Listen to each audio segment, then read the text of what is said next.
I just got back in town. Very happy to be here. I was walking through my neighborhood down the sidewalk. I was passing this guy. Right when we were passing each other, he said to me, he said, "Ah, them a little titties."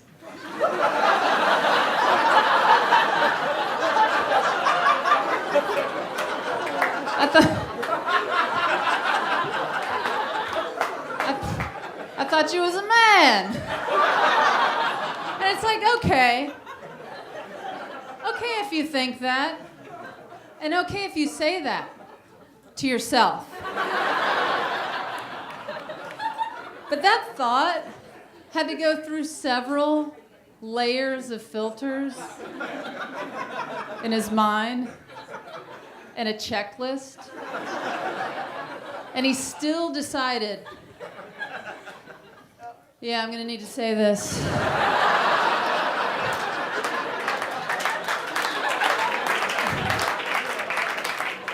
Like, think of all the things he decided not to say. Things like, "Good afternoon."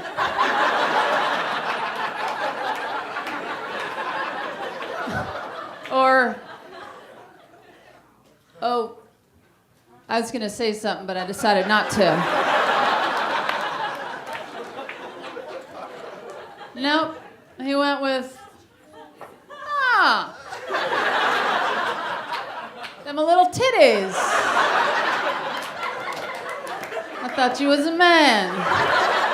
So a couple years ago, I came out of the closet as gay. And for me, the hardest part about coming out was tracking down everyone from my childhood so I could tell them they were right.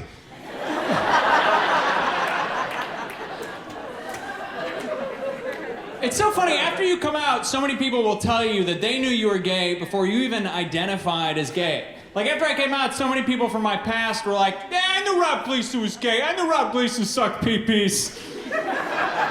I swear to God, there's a true story. Gleason was 10 years old, he was playing Little League. I was like, that kid right there is gonna be a queer. There was just something about how he put the bat in his mouth. That kid, right there. I don't know why I do that joke in a Brooklyn accent. I grew up in Milwaukee, Wisconsin.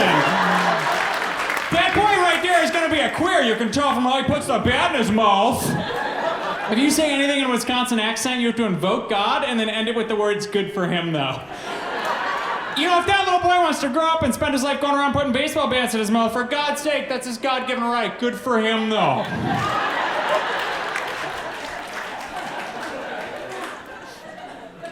So that was a couple of years ago. I came out as gay a couple of years ago. And now, and this is totally true, and I'm not making this up, now I have a very serious girlfriend.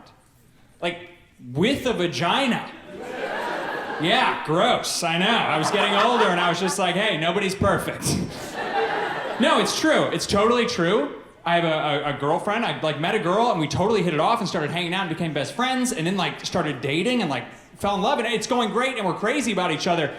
But now I'm in this place where telling my parents I was gay was hard enough. I don't know how to go back to the dinner table and tell them that I'm bisexual or that I made a huge mistake.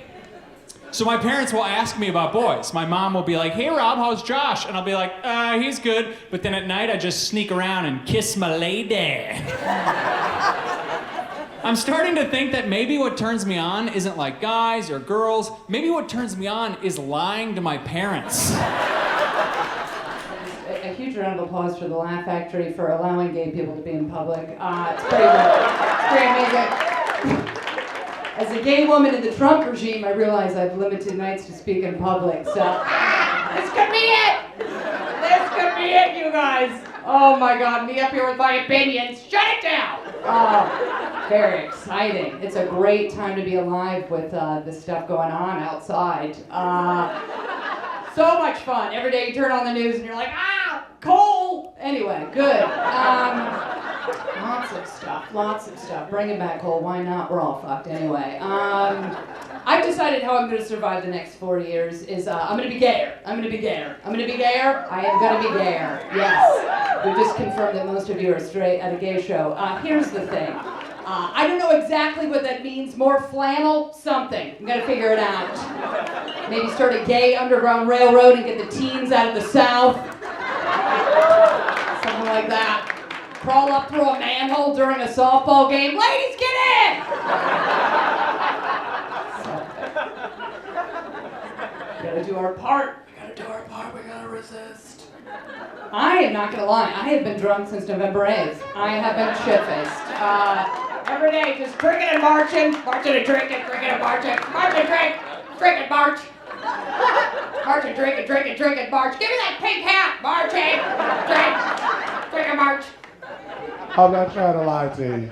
Okay, that's that survivor's mentality I'm trying to tell you I have. If you're trying to understand who I am, I'm that black guy that survives to the end of the movie. Okay? If you saw Get Out, right? I'm the best friend at the end of the movie that turned to the main character and was like, nigga, I told you not to go in that house. You're fucking bad. That was your dad. And I'm not trying to be racist, but you know, black people love to tell you I told you so. My mother has never missed an opportunity in her damn life to be like, I told you so. Okay. What is a black person? Don't you like saying I told you so? See, I told you so. I told you so. I ain't lying to y'all. I ain't lying to you. But I've been doing stuff to make sure I'm prepared for the apocalypse. I gotta get my body ready. For example, if anybody farts in my car, I roll the windows up and I lock it. You gotta hotbox that shit, okay? Because eventually the whole atmosphere is gonna be mostly methane gas, but I'm gonna be ready. You gotta be thinking about this shit, okay? I also only drink tap water, sometimes straight from the faucet. Get used to a dangerous lifestyle. You see what I'm saying? Okay. I also got myself some LASIK eye surgery. Exactly, because you can't be asleep in the middle of some ghost town. Zombies are knocking at your window and you need time to put your contacts in. It is tough, I'm telling you. And I'm not even trying to be like, it's just like big people want to lose weight, you know, skinny bitches want to gain it. You know what I'm saying? It's tough. I'm serious. Look, you see this bruise right here? Today, the wind. What the fuck? The wind. I'm all bruised up and shit. Look like I got my ass whooped by the wind. I caught a breeze. It's tough. The one good thing I will say, during the summertime, all my friends are all like, fuck the bugs, the mosquitoes. I'm like, pfft, they don't seem to bother me. I think the mosquito gets one good look at me and they're like, hey, keep flying, bro. Somebody done suck this bitch dry. Keep flying, she's dry. The boys done got to this bitch. Let's go. Let's go. It's tough, man. It has hindered me in the chest department, you know, which sucks. Would have eliminated some confusion. Some of you guys thought it was a boy till I made that comment right there. I saw some elbows like, I told you he was a she. It's tough though, man, and I get it. I don't make it any easier. You know how I dress, it's all good. I own it, fuck it, right? But it's just, shit happens all the time. I was doing a club on the south side of Chicago, and I'm running in. They're like, Gwen, you're up. So I'm running straight there. I'm like, I gotta use the bathroom. Running to the bathroom, and I hear a group of guys go, "Ese es el baño de las mujeres." And I'm like, what the fuck? I'm not thinking, right? So I keep walking, and I hear it again. "Ese es el baño de las mujeres." And I'm like, God, who the fuck is talking to me? Is that? And I'm like, all right, whatever. And I keep walking. I hear it one more time before I go in there. "Ese es el baño de las mujeres." Somebody's saying in Spanish, it's the ladies' bathroom. And I'm like, what the fuck? I know they're not talking to me. I'm obviously a girl, right? And I fixed my tie and I kept walking.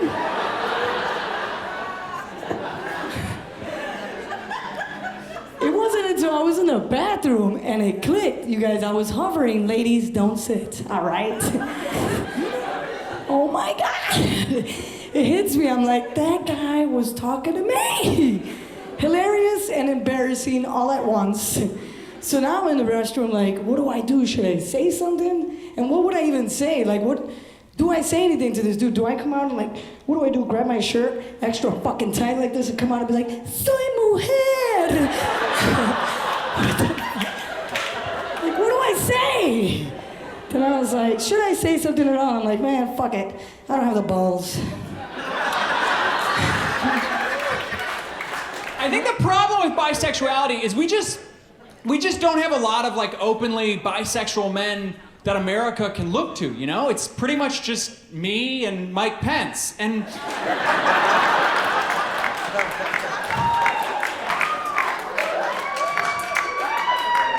like, could you imagine if I came out again to my parents as bisexual? My dad would have to send his coworkers another email. And I guess today, with kids today, you can be the way the world is now. You can be whatever you want. You can be whoever you can be. You can be asexual or transsexual or bisexual or pansexual. Pansexual. I don't even know what that is. It sounds like a gay guy that wants to have sex with your dishes. Hey, Todd's coming over. Hide the Le Creuset. Ah, this is a Le Creuset crowd.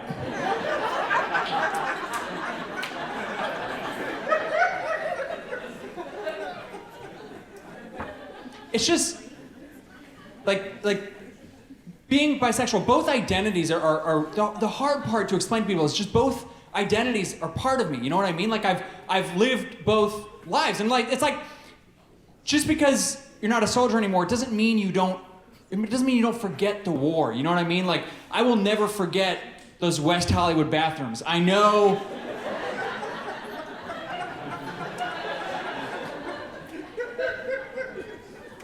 Like if I'm at a bar and there's like a bachelorette party, you know, the straight, I'll be like, hey, let's send that table a round of drinks. They're not all getting married, you know. Let's send them a round of shots for the ladies. But then if I'm on a flight and I like left my wallet in my bag above the thing and the flight attendant comes by, I'll be like, hey, totally forgot my wallet. I'd love a gin and tonic, but it's up there. I can't get that.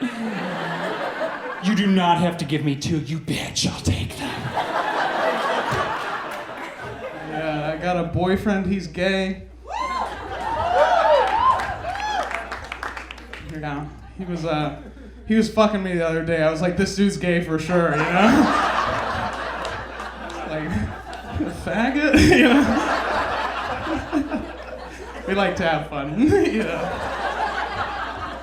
Don't you miss saying that word, faggot?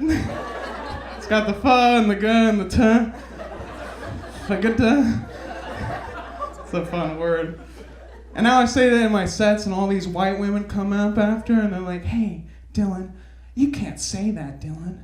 You can't say faggot. I'm like, how many cocks have you sucked, Cheryl? I deserve this, you faggot. I deserve this. Thank you. A lot of people ask if I get offended by that word. And I don't, because I think it's a fair word, you know?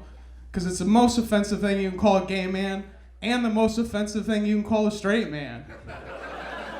You ever call a straight man a faggot? I'm not. It's like, oh, dude, gay. Pull yourself together, you fucking faggot. Jesus, man. I get asked a lot of weird questions as a lesbian. Like, guys will ask me if I'm a lesbian because I hate men. I do not hate men, okay? Like, shit, I actually kind of feel bad for you guys. I think you had a really rough year last year. You just had like centuries of shit that finally caught up to you in 2017. I hope this year goes better for you. I do. I don't hate men, but there's a very small group of men that make you all look bad. You know, like the president.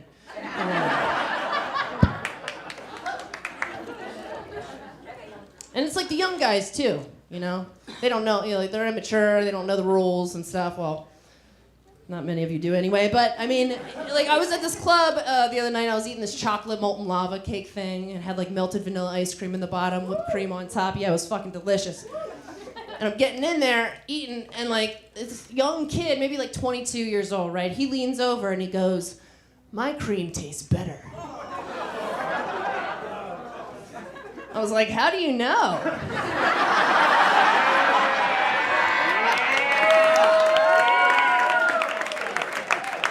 know what your cream tastes like. That is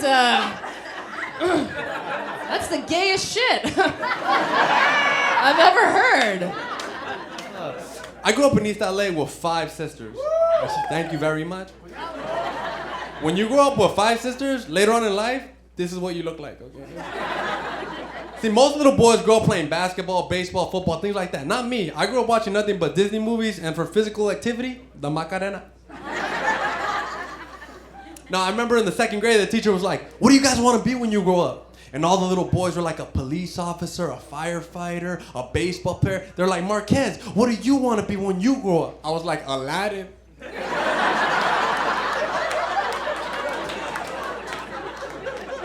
And when you grow up with 5 sisters, you get mad like your sisters. This one girl, I was around the yard and I was like, I can show you the right. And this girl was like, ew, you sound like a girl. I got all, when you have 5 sisters, you get mad like your sisters. I was like, ew, ew. I sound ill. We got all into it, right? I am getting suspended. They gotta call my grandma to come pick me up. My grandma gets there. She's like, ¿Qué pasó? He's not bleeding. Why are you calling me? Like, I gotta go to la misa. What do you do? And then, so my grandma, they're like, well, he's very catty and he's argumentative. And my grandma's like, you know why he's like that, okay? You know why he's like that. He has 5 sisters. You know why, okay? Okay? You know. And the teacher's trying to defend me, like, no, he just likes musicals, it's fine. You know?